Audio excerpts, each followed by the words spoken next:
Sometimes miracles come when we least expect them, through people we least imagine. Beverly Hills, California, 4:15 p.m. Michael Harrison, 44, CEO of Harrison Pharmaceuticals, one of the largest pharmaceutical companies in the United States, returns early from an emergency meeting in San Francisco. His Mediterranean-style mansion, valued at $18 million, was silent when he parked his Tesla Model S in the circular driveway. What he didn't expect to hear was genuine laughter echoing from the large main hall. Laughter he hadn't heard since he lost his wife Sarah in a car accident 3 years ago. Quietly approaching the half-open door, Michael witnessed something that defied everything he believed about medicine and impossibilities. His 5-year-old daughter Sophie, diagnosed with severe cerebral palsy since birth, was getting up off the floor under her own power. Keisha Williams, 29, the African-American nanny hired just 3 weeks earlier, was kneeling 2 feet away, arms outstretched and smiling radiantly. Sophie took a wobbly step, then another, her little legs shaking with the effort, but moving voluntarily for the first time in her life. Michael felt like the world was falling apart and rebuilding itself simultaneously. The best pediatric neurologists in the country, Johns Hopkins, Mayo Clinic, UCLA Medical Center, had all been categorical: Sophie would never walk. The neurological damage was irreversible. They should focus on adaptive therapies, not false hope. But there she was, his little Sophie, walking toward Keisha's arms as if it were the most natural thing in the world. When she reached her nanny and threw herself into her arms, they both burst into laughter of pure joy that filled the entire mansion. Sophie noticed her father and her face lit up. She broke free from Keisha's arms, stood up, and began to walk toward him. Each step was a revolution against everything Michael had accepted as medical reality. Michael knelt down and opened his arms. When Sophie threw herself into them, he hugged her as if he never wanted to let her go. Uncontrollable tears streamed down his face as his daughter whispered in his ear, "Keisha taught my feet to dance with magical stories." At that moment, Michael understood that he had witnessed something that would forever change his understanding of medicine, hope, and the power of believing in the impossible. True miracles are born from the combination of advanced science and unconditional love. The Harrison Mansion stood majestically in the hills of Beverly Hills as a symbol of American success. Michael had bought the property after his pharmaceutical company revolutionized the treatment of rare diseases, making him one of the richest men in California. But within those luxurious walls lived a tragedy that even all his money couldn't solve. Sophie was 5 years old and had never taken a single step. Born prematurely after the accident that also claimed Sarah's life, the girl had been diagnosed by top specialists as having severe cerebral palsy that permanently compromised her motor skills. Michael had turned the 3rd floor of the mansion into a complete private clinic, equipped with state-of-the-art rehabilitation technology that had cost more than $2 million. He had flown Sophie to consultations in Boston, New York, Houston, and even to experimental clinics in Switzerland and Germany. All the verdicts were the same: Sophie would never walk. It was better to accept reality and focus on maximizing her quality of life within the limitations imposed by her condition. Sophie was a bright child with curly blonde hair and blue eyes that sparkled with intense curiosity. She had adapted skillfully to her custom wheelchair, decorated with unicorn and butterfly stickers. But Michael saw in her eyes a silent question that broke his heart: "Why can't I run like other children, Daddy?" Nannies came and went at the Harrison Mansion like seasons. Some were excellent professionals, but emotionally distant. Others were loving but inadequately prepared to deal with the specific needs of a child with disabilities. All of them, however, accepted the medical diagnosis as absolute truth, focusing on daily care rather than seeking possibilities for improvement. Michael himself had resigned himself to this. He spent his days running a pharmaceutical empire that developed life-saving drugs for millions of patients globally, and his nights at home feeling like the most failed father in America. It was on a Friday in September that Elite Childcare introduced him to Keisha Williams, 29 years old, a USC graduate with a degree in physical therapy and a specialization in pediatric neurology, impeccable references from prominent Los Angeles families, and specific experience with children with special needs. Michael scheduled the interview more out of obligation than hope. He needed someone trustworthy to take care of Sophie during his business trips. Keisha arrived on a Sunday morning driving a modest Honda Civic, carrying a small suitcase and a smile that lit up her entire face. She was a woman of average height, with curly hair tied back in an elegant bun, dressed in simple professional attire. What immediately struck Michael were her brown eyes, deep, determined, carrying a conviction he had never seen in other nannies. During the interview, Keisha explained her work philosophy using terms that made Michael think she was overly optimistic to be effective. She talked about untapped neurological potential, dormant synaptic connections, and miracles that emerge from scientific persistence. They sounded like the words of a romantic dreamer rather than a serious professional. But Sophie connected with Keisha instantly. The girl, usually reserved with strangers, began to talk as if she had known her for years. She showed her doll collection, the drawings stuck on her bedroom wall, and told her about her favorite books. Keisha listened intently, asked genuine questions, and laughed at Sophie's jokes with a sincerity that touched her heart. Michael hired Keisha that same night, more for the positive effect she had on Sophie than for his confidence in her unconventional methods. He didn't know he was about to witness the most extraordinary transformation of his life. Since Keisha's arrival, Michael had noticed subtle but significant changes in Sophie. The girl was more animated, laughed more often, and had developed a self-confidence she hadn't had before. What Michael didn't realize was that Keisha was working with his daughter using methods that went far beyond simple childcare. Every morning, Keisha transformed Sophie's playroom into a neurological movement laboratory. She never called what they did together exercises, but rather magical adventures. Sophie, sitting on the shaggy rug, learned to make her legs fly like birds, and swim in the air with movements that stimulated dormant neural connections. Michael, when present, watched these activities with scientific skepticism. Neurologists had categorically explained that Sophie's brain damage was permanent, that certain neural pathways were irreversibly compromised. Seeing Keisha encourage her daughter to move her legs seemed cruel, almost like feeding false hope. But he couldn't deny that Sophie was radiant. The girl eagerly awaited her magical adventures with Keisha. She smiled during the sessions. She had begun to dream aloud about when she would run through the garden. Michael struggled between the urge to shatter these illusions and the joy of seeing his daughter so full of life. Keisha had also introduced a completely new routine. Instead of simply pushing Sophie's wheelchair, she encouraged her to use the strength of her arms to move independently. She had turned trips around the house into exciting expeditions, and Sophie enthusiastically propelled herself toward each destination. The muscles in her arms grew visibly stronger, and with them her self-esteem. The evenings were devoted to foot theater. Keisha had invented stories in which Sophie's feet were characters who had to learn to dance. The girl, lying on her bed, moved her toes along with Keisha's narration, laughing when the foot characters did funny things. Michael had heard the neurologists say that these movements were just meaningless reflexes, but Keisha insisted that every small voluntary movement was a building block in the construction of a miracle. One night, while dining alone in the large dining room, Michael heard prolonged laughter coming from upstairs. He crept quietly upstairs and stopped in front of Sophie's half-open bedroom door. Keisha was sitting on the floor, legs crossed, telling a story and giving different voices to the characters. Sophie was lying face down, propped up on her elbows, following the narrative with wide eyes full of admiration. But what startled Michael was seeing Sophie moving her legs rhythmically, as if she were walking while lying down. Keisha didn't comment on the movements. She incorporated them naturally into the story. The princess was moving her legs like that because she was running through the magical field. Michael walked away confused. The doctors had said that these movements were involuntary spasms, but something about Keisha's attitude made him think she sensed something that others had overlooked. On Friday of the third week, Michael was scheduled to travel to Washington, D.C., for a crucial FDA hearing on his new experimental drugs. It was a commitment that could be worth billions of dollars, but for the first time in his career, he hesitated to leave home.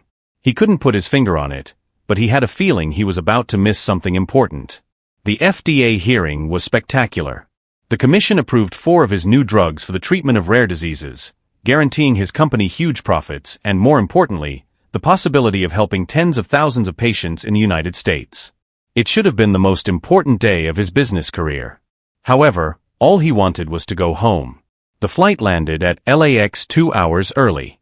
Michael decided not to tell Keisha about his early return. He wanted to surprise Sophie. Driving through the Beverly Hills hills toward the mansion, he felt strangely excited, as if he were about to discover something that would change everything. He didn't know how right he was.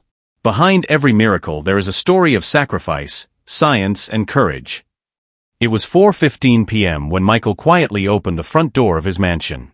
The golden California light filtered through the large glass panels, creating luminous patterns on the imported marble floors. The house was enveloped in a serene tranquility, but what he heard made him stop in his tracks. Laughter, genuine joyful laughter he hadn't heard since Sarah had died. The voices came from the large hall that had been converted into a playroom for Sophie. Michael tiptoed closer and stopped behind the half-open door. What he saw completely paralyzed him. Keisha was standing in the center of the room, arms outstretched, with a radiant smile. 3 feet away from her, Sophie was getting up. Her small hands pressed against the floor, the muscles in her legs, those legs declared to have no motor function, contracting visibly to support her. Sophie took a hesitant step forward, then another. Her feet touched the floor with growing determination as she laughed with that crystal-clear laugh that was the most beautiful sound in the world, approaching Keisha's outstretched arms step by step. Michael felt his legs give way. His daughter, who had undergone all kinds of medical tests, was standing up on her own. Her legs, defined as neurologically compromised, were supporting her. When she reached Keisha and threw herself into her arms, they both burst into liberating laughter that filled the entire mansion. Keisha lifted her up and spun her around in the air while Sophie screamed with joy. Michael leaned against the wall, tears streaming down his face. What he had witnessed defied everything he thought he knew about medicine, about the limits of the human body. His daughter had walked. They weren't perfect steps, but they were real, voluntary steps, impossible according to every medical diagnosis. Sophie saw her father and her face lit up. She freed herself from Keisha's arms, stood up, and began to walk toward him. Each step was a revolution. Michael knelt down and opened his arms. When Sophie threw herself into them, Michael hugged her as if he never wanted to let her go. He cried uncontrollably while his daughter whispered in his ear that Keisha had said that feet can learn to walk if you tell them the right stories. Michael looked up at Keisha, who was watching them with tears in her eyes, but also with concern. He knew that what he had witnessed raised questions that went far beyond traditional medicine. Who was Keisha Williams really? How had she achieved what the best specialists had declared impossible? That night, after putting Sophie to bed, she couldn't stop talking about her magical adventure. Michael and Keisha sat down in the large living room. The fireplace crackled softly, while outside Los Angeles sparkled with millions of lights. Michael had opened a bottle of his best Napa Valley Cabernet, but neither of them had touched their glasses. The silence was heavy with unspoken questions. Michael looked at Keisha as if he were seeing her for the first time, trying to reconcile the image of the gentle nanny with that of the woman who had performed a medical miracle. Keisha broke the silence by explaining that what he had witnessed was not magic, but the result of weeks of work based on scientific principles that traditional medicine tended to ignore. Childhood neuroplasticity was much more powerful than neurologists were willing to admit. As Keisha spoke, Michael discovered her true story. She wasn't just a nanny. She had a PhD in neuroscience from Stanford University. She had worked at Spaulding Rehabilitation Hospital in Boston, specializing in impossible cases of cerebral palsy in children. Her methods had achieved results that defied all medical expectations. Keisha had abandoned her academic career after a personal tragedy. Her younger brother Marcus, paralyzed in a skateboarding accident at age 14, had walked again. Thanks to her revolutionary methods. But the medical community had refused to recognize the results, marginalizing her from the academic world for promoting unproven therapies. She had decided to work as a specialized nanny, privately helping families with children considered lost causes. Sophie was her 12th young patient. The previous 11 had shown significant improvement. Michael remained silent, absorbing revelations that questioned everything he believed in. He, who had built a pharmaceutical empire on traditional science, was faced with evidence that there were more effective approaches than his costly treatments. Keisha explained why she had not immediately revealed her identity. Experience had taught her that wealthy parents often preferred prestigious diagnoses to the hopes of a black woman working outside the official system. Michael understood why she had been marginalized. In the world of modern medicine, an approach that worked without generating huge profits was dangerous. Her methods cost almost nothing: time, patience, love, and scientific expertise. That night, Michael walked the halls for hours, thinking about Sophie sleeping after performing the miracle, about Keisha who had given up a brilliant career to help children, about himself and his role in a system that perhaps failed those who needed help the most. By morning, he had made the most important decision of his life. When love meets science, revolutions that change the world are born. The months that followed that night's revelation radically transformed life at the Harrison Mansion. Michael converted the entire West Wing into a private experimental clinic, equipping it with the best neuromotor rehabilitation technologies available in the world, but the real revolution was the completely new approach that Keisha had introduced. Sophie continued to improve day after day. Her steps became more confident. She ran through the halls of the mansion, jumped on the living room couches, danced in the garden under the emotional gaze of Michael, who still found it hard to believe the transformation. Michael had begun to secretly fund Keisha's research, transforming part of his company's laboratories into centers for the study of childhood neuroplasticity. They had created standardized protocols that combined Keisha's intuitive methods with rigorous scientific validation. The first external case arrived through word of mouth among the Beverly Hills elite. Jennifer Martinez, wife of a famous neurosurgeon at Cedars-Sinai, had heard rumors about the miracles at the Harrison Mansion. Her son Diego, 6, was quadriplegic after a swimming accident. Keisha agreed to help him on strict conditions, total confidentiality and no outside medical interference during treatment. Michael watched Keisha work with Diego exactly as she had with Sophie. After 2 months, the boy was moving his fingers. After 4 months, he was sitting up on his own. After 6 months, his parents cried as they watched him take his first steps. The news began to spread in Los Angeles medical circles and then nationally. Michael received accusatory calls from university professors and fellow businessmen, but also desperate calls from parents across the country who refused to accept definitive medical verdicts. The decision came on a spring afternoon while dining in the garden with Sophie and Keisha. Sophie said she had raced with her classmates at school and was the fastest in her preschool class. Michael looked at his daughter, who a year earlier had been in a wheelchair, and realized he couldn't keep this miracle to himself. The next day, he called a historic press conference at the Beverly Hills Hotel. In front of journalists, doctors, and dozens of parents with disabled children, he announced the founding of the Harrison Center for Pediatric Neuroplasticity. He presented Sophie and Diego's cases, showed videos of their transformations, and illustrated the scientific basis validated by his laboratories. Most importantly, he announced that he would donate $500 million of his personal fortune to make the therapies free for low-income families. The reaction was explosive. Fellow doctors accused him of betraying serious science. Specialized magazines published editorials against false hopes fueled by disguised quackery. But thousands of parents from around the world began to call, arriving with their incurable children. Keisha, a reserved nanny, found herself at the center of an international debate that divided the medical world. But for her, only one thing mattered: the children who continued to improve, proving every day that miracles are the result of love, science, and the conviction that no case is ever lost forever. 5 years had passed since that press conference that moved the international medical world. The Harrison Center for Pediatric Neuroplasticity had become a global reference, with units in 15 U.S. states and international partnerships in 8 countries, maintaining a waiting list of thousands of families from every continent. Sophie, now 10 years old, had become a living symbol of what determination and love could achieve. Not only was she walking perfectly, but she had also started practicing artistic gymnastics, fulfilling the dream she had had since she was a little girl. Her videos, posted on the center's social media, went viral worldwide, inspiring millions of people to never give up in the face of adversity. Michael had completely transformed Harrison Pharmaceuticals. Instead of focusing exclusively on profits, he had redirected much of the research toward developing innovative therapies for childhood disabilities. His laboratories worked closely with Keisha's team to develop standardized protocols that could be applied globally. Keisha had become the center's chief scientific officer and one of the world's most recognized pediatric neuroscientists. She had published 4 books on her methods, lectured at the most prestigious universities, and trained hundreds of therapists in her revolutionary approaches. But what filled her with the most pride were the 1,247 children who, thanks to her methods, had regained motor functions that traditional medicine considered lost forever. The center's success had attracted the attention of international institutions.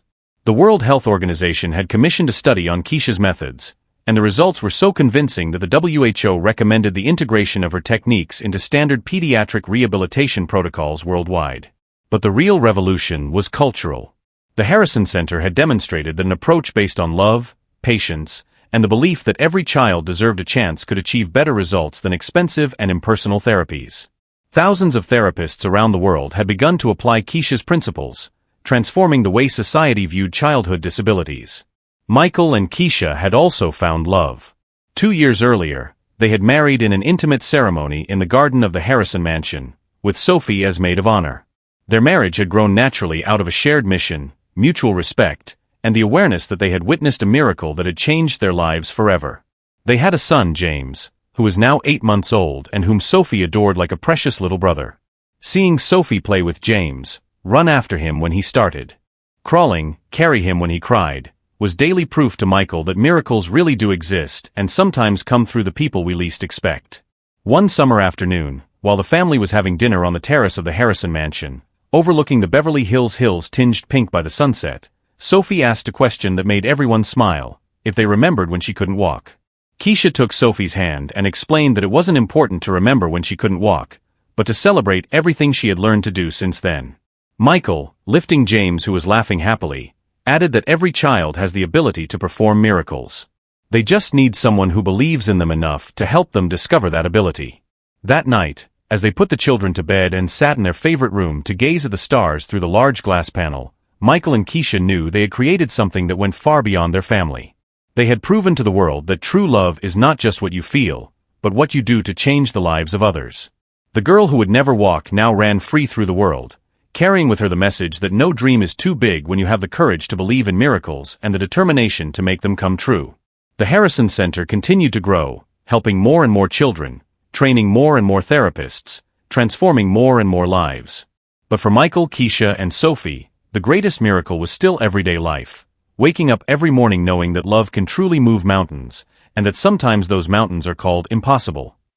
10 years after that transformative moment in the Harrison mansion, the world had changed.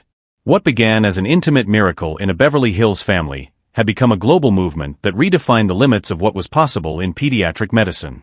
Sophie Harrison Williams, now 15, was a national-level gymnast and global ambassador for the Harrison Center. Her speech at the World Congress of Pediatric Neurology in Geneva had been watched by more than 50 million people online. My name is Sophie, and when I was 5 years old, the best doctors in the world told me I would never walk. Today I want to say to every child and every parent, miracles are not exceptions, they are possibilities waiting to be discovered. Michael had been appointed special advisor to the WHO for innovation in pediatric therapies, while Keisha had received the Nobel Prize in Medicine for her groundbreaking contribution to the understanding of childhood neuroplasticity. But the real prize was the more than 15,000 children around the world who had regained movement through the Williams-Harrison methods, each one carrying living proof that love applied with science can move mountains that the whole world considered immovable. The revolution had only just begun. If this story of real miracles and transformative love has touched your heart, share it so that more people can discover that every limit can be overcome when science and love come together. Tell us, do you believe that some medical diagnoses can be challenged by the power of determination? What is the greatest miracle you have ever witnessed in your life?